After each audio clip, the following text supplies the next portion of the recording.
Hello मेरे प्यारे श्रोतागण। आज की कहानी एक बेशकीमती मोती को हथौड़े से अदला बदली की बेवकूफ़ी भरी कहानी है। आखिर क्यों किया लड़के ने ऐसा? कहानी जानते हैं। मोती की कीमत। किसी गांव में एक जौहरी रहता था। वह काफी बुद्धिमान था, हमेशा अपने काम में लगा रहता। लेकिन नियति में उसके कुछ और ही लिखा था। अपनी जवानी के दिनों में ही किसी बीमारी के चलते वह चल बसा। वह अपने पीछे अपनी पत्नी और एक लड़के को छोड़ गया। लोगों ने जब उसकी पत्नी को अकेला देखा तो उसका सारा धन धीरे धीरे हड़प लिया।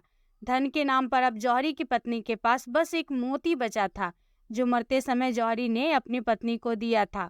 उस मोती की कीमत का कोई मोल नहीं था। जौहरी का लड़का जब बड़ा हुआ तो उसकी माँ ने वह मोती अपने बेटे को दिया और कहा, बेटा, यह मोती मुझे तुम्हारे पिताजी ने मरते समय दिया था।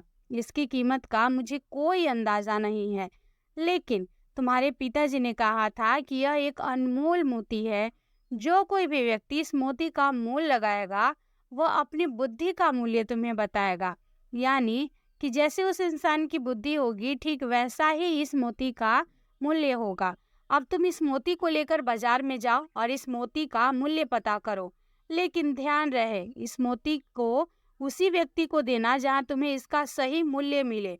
जौहरी का लड़का मोती को लेकर बाजार में मोती का मूल्य पता करने निकल पड़ा। उसने कई जगह मोती का मूल्य पता किया। बाजार में निकलते हुए उसे एक सब्जी बेचने वाला दिखाई दिया। उसने सब्जी वाले से मोती का मूल्य बताने की बात कही। सब्जी वाले ने मोती को पहले तो अच्छे से देखा और फिर मोती के बदले 4 गाजर देने की बात कही। लड़का मोती को लेकर आगे गया। कुछ ही देर बाद उसे बाजार में एक सोने चांदी की दुकान दिखाई दी। उसने दुकानदार को मोती का मूल्य बताने को कहा। सुनार ने मोती का मूल्य 100 रुपए के बराबर बताया। लड़का मोती को लेकर वहां से भी आगे बढ़ा। आगे कुछ दूर चलने पर उसे एक जौहरी की दुकान दिखाई दी। उसने जौहरी से भी मोती के मूल्य के बारे में जानना चाहा।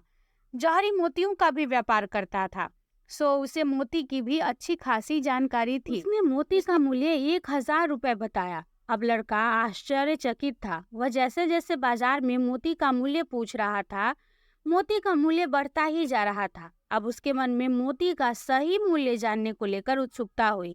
वह किसी भी कीमत पर मोती का सही मूल्य जानने के लिए आतुर था। कुछ ही दिनों में वह एक जाने माने जौहरी के पास मोती का सही मूल्य जानने के लिए पहुंचा।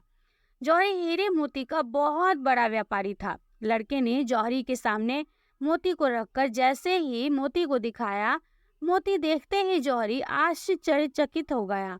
उसने आश्चर्य से लड़के से पूछा, यह मोती तुम्हें कहाँ से मिला? लड़के ने अपने पिताजी द्वारा मरते समय मोती को देने और माँ द्वारा मोती का मूल्य पता करने की सारी बात जौहरी को बता दी। लड़के की बात सुनते ही जौहरी सारा माजरा समझ गया। उसने लड़के को अपने पास बिठाया और कहा, बेटा, यह मोती अनमोल है। दुनिया में इस तरह का और कोई भी मोती नहीं है।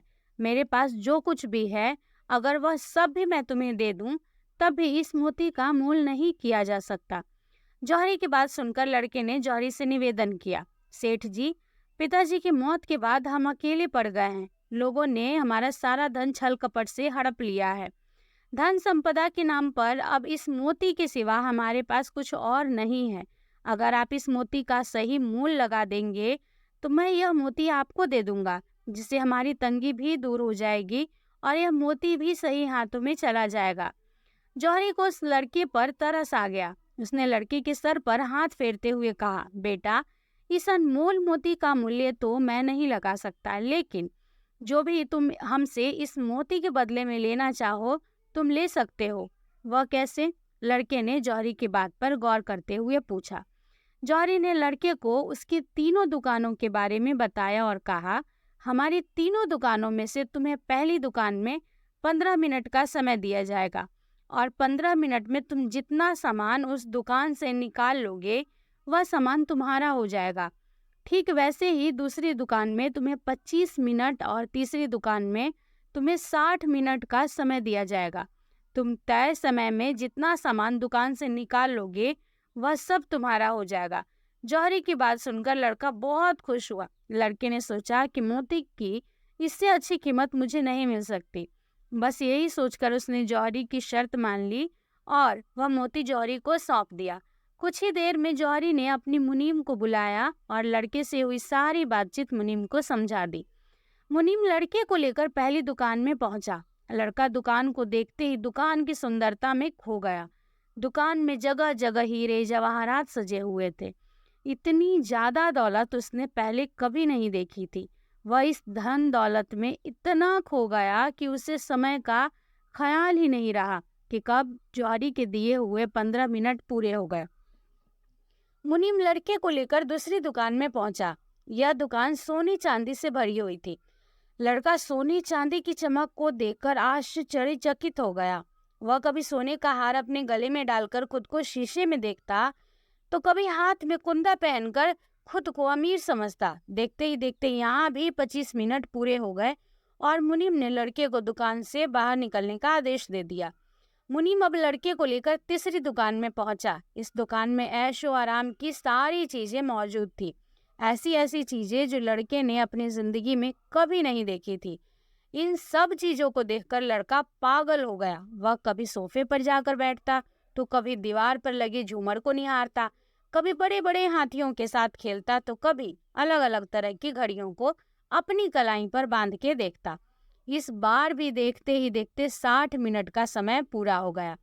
मुनीम ने अगले ही पल लड़के को बाहर निकलने का आदेश दे दिया। बाहर निकलते निकलते लड़के ने जूट की बनी एक थैली उठा ली। अब शर्त के अनुसार उस बेशकीमती मोती की कीमत वह जूट की बनी थैली थी। लड़के ने बाहर निकलकर जूट की बनी थैली को देखा, लेकिन उसमें कारीगरों के रखने का सामान जैसे हथौड़ा, छेनी और पत्थर आदि पड़े थे। जौहरी ने शर्त अनुसार वह थैली उस लड़के को दे दी। मोती की कीमत उस जौहरी ने लगाई थी, लेकिन लड़के ने अपनी मंद बुद्धि का परिचय देते हुए उस मोती को कौड़ियों के भाव बेच दिया।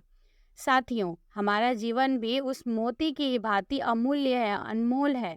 हमें भी जीवन में हमारे जीवन को मूल्यवान बनाने के लिए 3 मौके मिलते हैं। जीवन के प्रथम पड़ाव में 15 वर्ष अच्छे से शिक्षा ग्रहण करने के लिए, उसके बाद अगले 25 वर्ष खुद को साबित करने और कुछ बनने के लिए, वह जिंदगी के आखिरी वर्ष में धर्म कर्म करने के लिए। लेकिन हम भी जिंदगी की चकाचौंध में इतने अंधे हो जाते हैं कि हमें समझ ही नहीं आता कि जिंदगी के किस पड़ाव पर हमें क्या हासिल करना है। इसीलिए जिंदगी की चकाचौंध में न फंसकर हमें हमेशा हमारे लक्ष्य की ओर अग्रसर होना चाहिए और इस अमूल्य जीवन का भरपूर मजा उठाना चाहिए। आज की कहानी